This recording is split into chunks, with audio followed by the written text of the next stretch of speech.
வணக்கம் நண்பர்களே. இப்போ நீங்கள் பார்த்துட்ருக்கிறது நம்மளுடைய ஸ்க்ரீனு. சாயந்தரம் ட்ரேடிங் முடிகிறப்ப உள்ள ஸ்க்ரீன் தான் நீங்கள் பார்த்துட்ருக்கீங்க. இன்றைக்கி வந்து ஜூலை மாதம் 3ஆம் தேதி. இன்றைக்கி வந்து இந்த ட்ரேட் எடுத்தோம், எப்படி என்னெல்லாம் எடுத்தோம் அப்படிங்கிறத நம்ம பார்ப்போம். முதல்ல நம்ம இன்றைக்கி புக் பண்ண ப்ராஃபிட்டை பார்க்கலாம். எக்ஸிட்டட் வந்து பார்த்திங்கன்னா இன்றைக்கி 7990 காட்டுது. So almost 8000 profit. இதில் வந்து நான் இன்றைக்கி நிறைய பேர் கேட்குறீங்க வீடியோவில், சார் ஆப்ஷன் பையிங் வந்து பற்றி வீடியோ போடுங்க அப்படின்ட்டு. அந்த ஆப்ஷன் பையிங் வீடியோ வந்து போடுறதுக்கு கொஞ்சம் டைம் வேணும். ஏன்னா அதில் வந்து நிறைய விஷயங்கள் சொல்ல வேண்டியிருக்கும். நிறைய அதுக்கு வந்து எவிடன்ஸ்லாம் கொடுக்குற மாதிரி இருக்கும். அதனால் கொஞ்சம் பொறுமையாக இருங்க, நான் தரேன். நிறைய பேர் கேட்குறது, அப்புறம் வந்து இந்த மார்ஜின் நம்ம எப்படி வந்து எடுக்கிறது, அப்புறம் ப்ளட்ஜ் பண்ணுறது, இதில் நிறைய பேருக்கு நிறைய சந்தேகங்கள் இருக்குது. அதுக்கு நான் வந்து வீடியோ போடுறேன். வெள்ளி சனி ஞாயிறில் தான் கொஞ்சம் தயார் பண்ண முடியும் வீடியோலாம். ஏன்னா ஒரு வீடியோ ரெக்கார்ட் பண்ணி அதை எடிட் பண்ணி அப்புறம் அதில் அப்லோட் பண்ணுறதுக்கு ரொம்ப டைம் ஆகுது. ஸோ அதனால் கொஞ்சம் பொறுமையாக இருந்தீங்கன்னா நம்ம செய்யலாம்.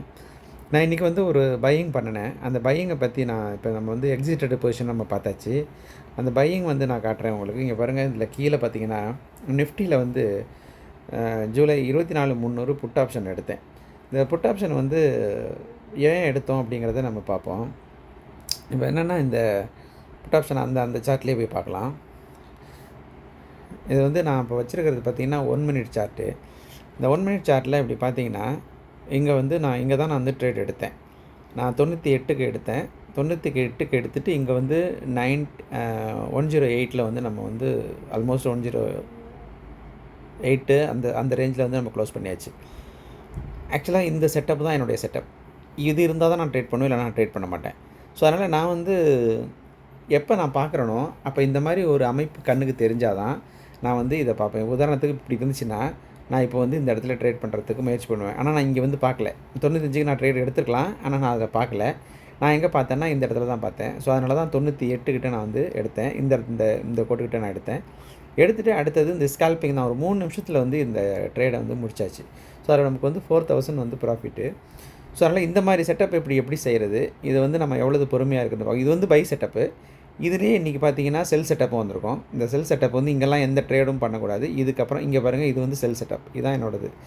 ஸோ இந்த இடத்துல பார்த்தீங்கன்னா நான் வந்து அந்த ப்ளூ லைன் கிராஸ் ஆகுது இல்லையா, இதில் வந்து செல் செட்டப் பண்ணுவோம். இதில் வந்து இப்போ உதாரணத்துக்கு இப்போ நீங்கள் இந்த இடத்துல 98ல் நீங்கள் பண்ணியிருக்கீங்க அப்படின்னா, இதில் வந்து புக் பண்ணுறது வந்து ஒரு 86, ஒரு 12 பாயிண்ட்டு 13 பாயிண்ட்டு எடுத்துடலாம். ரொம்ப ஈஸியாக ட்ரேட் பண்ணலாம் இதில். ஆனால் இது பொறுமையாக உட்காந்து இதை பார்த்துக்கிட்டே இருக்கணும். ஸோ அந்த செட்டப் வரும்போது மட்டும் அதில் ட்ரேட் பண்ணால் கண்டிப்பாக ப்ராஃபிட் எடுக்கலாம். இதை பற்றி நான் டீட்டெயிலாக ஒரு வீடியோ இந்த வீக்கெண்டில் போடுறேன். ஸோ அதுக்கு அடுத்தது வந்து இன்றைக்கி கரண்ட் பொசிஷன் பார்த்திங்கன்னா வந்து எக்ஸிஸ்டிங் என்னென்ன இருக்குதுன்னு பார்த்துருவோம். எக்ஸிஸ்டிங் பொசிஷன் சாயந்தரம் நான் அப்டேட் பண்ணியிருந்தேன். ஹிந்துஸ்தான் ஏரோநாட்டிக்ஸ் வந்து 4400 கொஞ்சம் கீழே போயிட்டு கொஞ்சம் அதை ஒரு பொசிஷன் ஒன்று எடுத்தோம். அது ஒரு 3 லாட்டு. அது வந்து இப்போ ஒரு 1002 ப்ராஃபிட் காமிக்குது. அது மாதிரி 4500 வந்து ஒரு 14க்கு வந்து விற்றோம். அது வந்து இப்போ ஒரு 3000 காமிக்குது. கோட்டக்கில் வந்து ரெண்டுமே வச்சுருக்கோம். 1600 வச்சுருக்கோம். ஏன்னா கோட்டக் வந்து இப்போதைக்கு ரொம்ப மேலே போகாது. ஏன்னா இப்போ வேறு லேட்டஸ்ட்டாக ஒரு நியூஸ் வேறு வந்தது. அதனால் 2 பக்கமும் அதை வச்சுருக்கோம். அதில் வந்து ஒரு 500 ப்ராஃபிட் இருக்குது. அப்புறம் ஸ்ரீராம் ஃபைனான்ஸ் வந்து இன்றைக்கி அது வழக்கம் போல் அப் அண்ட் டவுனில் போயிட்டு இருந்துச்சு. அதில் ஒரு 1000 ப்ராஃபிட் இருக்குது. இதெல்லாம் சேர்த்து இப்போதைக்கு 6000 நம்ம வந்து ரன்னிங் ப்ராஃபிட்டு இது புக் பண்ணாது. ஸோ இதுதான் இன்றைக்குள்ள அப்டேட்டு. ஸோ நம்ம வந்து அடுத்த வீடியோவில் உங்களை சந்திக்கிறேன். இந்த வீக்கெண்டில் வந்து நம்ம ஆப்ஷன் பையிங் பற்றி வீடியோ போடுறேன். அதுக்கு அடுத்தது வந்து இந்த மார்ஜின் வந்து எப்படி இருக்கிற ஷேரை ப்ளட்ஜ் பண்ணி வாங்குறதுங்கிறத பற்றியும் ஒரு வீடியோ போடுறேன். மிக்க நன்றி, வணக்கம்.